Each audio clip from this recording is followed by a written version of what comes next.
We're going to start with what you're seeing, video.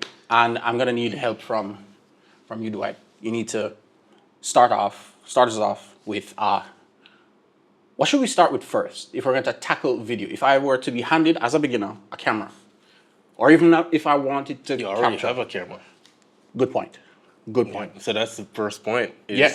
Anybody who has a decent smartphone made in the last 3, 4, 5 years, Yeah. you already have a good camera.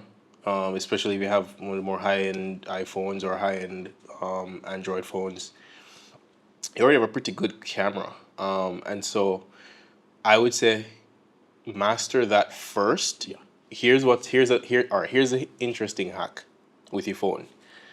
Most smartphones have an app that you can download that gives you manual control over the camera. Some of the phones have it like within the camera itself, within the native camera app. But for most phones, you can download an app. I think Blackmagic has a camera app. I think there's another one I can't remember.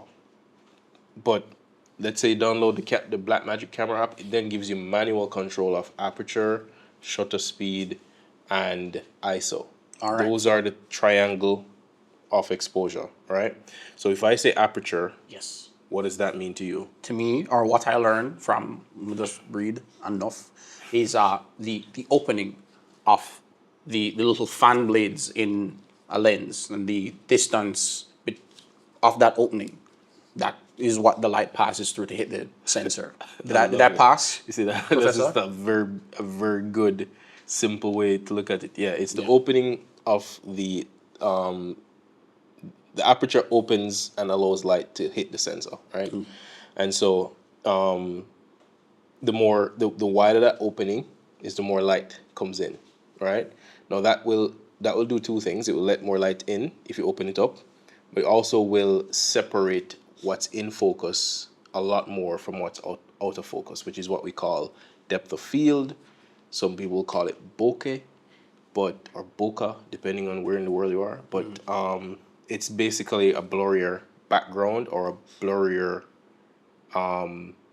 foreground, depending on what's in focus, right? So for example, our camera right now is set to, hold on. So our camera right now is set to the widest, so the aperture is actually a part of the lens, right? It's not the camera itself that has an aperture, it's the lens.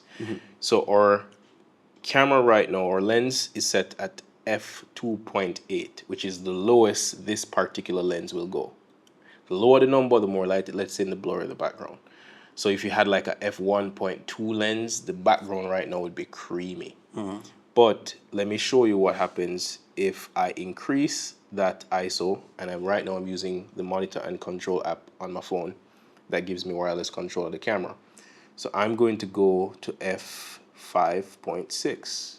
As you can see, the image gets darker, but what you probably cannot see is that there's more of the background that's in focus.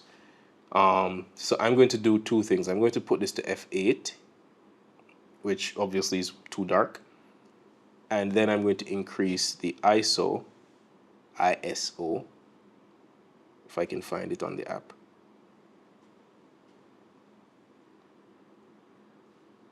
ISO is going to set to 2500. Right, so that brings our exposure almost to where it needs to be. So what you're probably seeing is there's more of the curtain that's in focus, and again, the image got darker with the aperture. So that's the first two things that you'll typically adjust in my world. I'm either adjusting aperture or ISO most of the times, because my shutter speed is set to what I want it to be, which is 180, right? So Just to make sure that people are following, if we didn't go over the description of an ISO, the ISO is, correct me if I'm wrong here, is the sensitivity of your camera's sensor. So it is responsible for how much light is hitting the sensor and how sensitive it is to that light. So right. And with that being said, it is artificial. Right. So Everything else, the shutter speed and the aperture, is actual light. That it's more light that is letting into the lens, into the sensor, right? ISO is then that sensor artificially increasing the brightness. And so that will usually increase grain.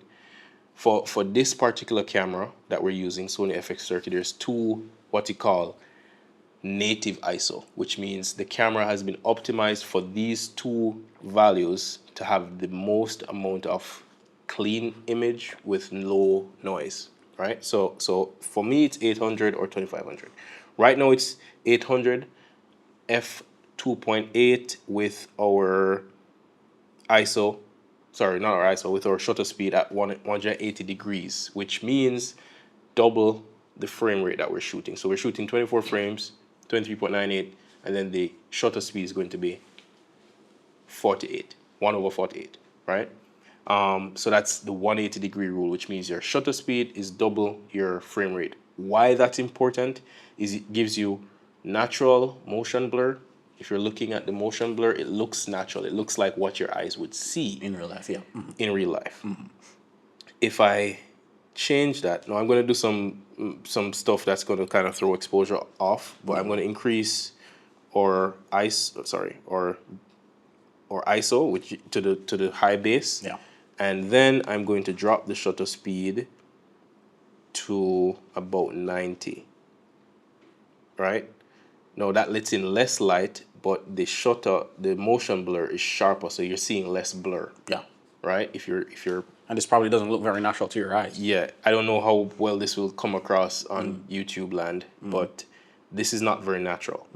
If I increase it a little more, sorry, we're underexposed.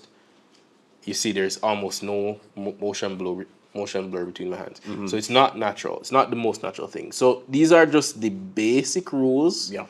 Rules can be broken. For sure. And these rules are more so, in my opinion, guidelines for Right. how it is that you should have your image be properly exposed. This is when everything looks nice and in focus, it's well lit, and things are moving with the right kind of motion.